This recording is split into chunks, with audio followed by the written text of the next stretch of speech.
Okay, so here's everything you need to know about the bicep curl. So the bicep curl pretty much targets, well, the bicep, as well as the brachialis, which is under the bicep, as well as various forearm flexors, such as the brachioradialis. For any variation I'm about to discuss, rep count really does matter. Below 4 is definitely a bad idea. 4 to 6 gets overhated in my opinion, and it's good. 7 to about 10 is great, and a sweet spot is about 11 to 15.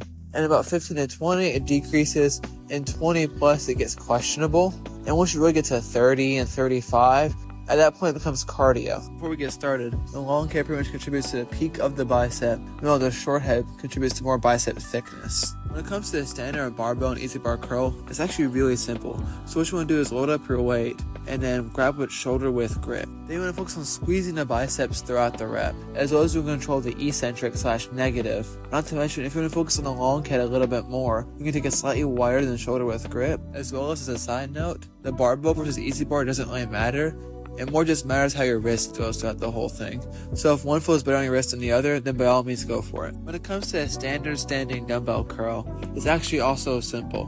So what you want to do is grab your weight and then, well, curl it. You want to focus on squeezing throughout the whole thing and controlling the eccentric. As well as a side note, if you want to focus on the long head a bit more, try and put your pinky and ring finger in the middle of the dumbbell. But you might think to yourself, there's way more ways to curl other than just a standing barbell curl, easy bar curl, as well as a standing dumbbell curl. But going over them in intense detail would take forever. So I decided I'm going to cover pretty much what you need to know in a speed run.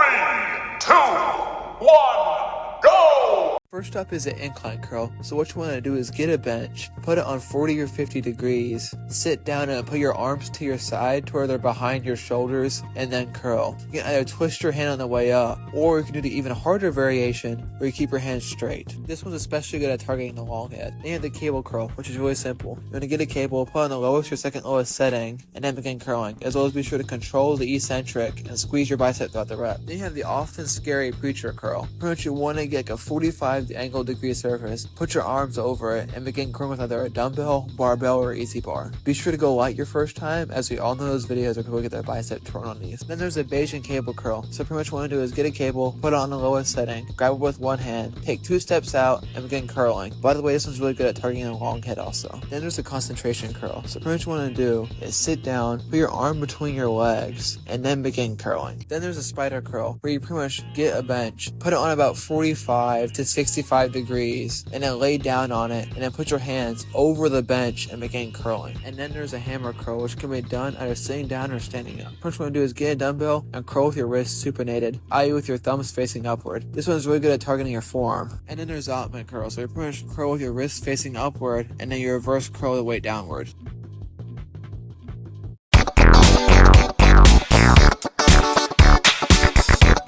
And then, as this commenter mentioned, there's the arm blaster attachment, which is really good. Although be sure to go light your first time, as they are intense. And that's pretty much everything you need to know about the bicep curl. See you next time, and bye.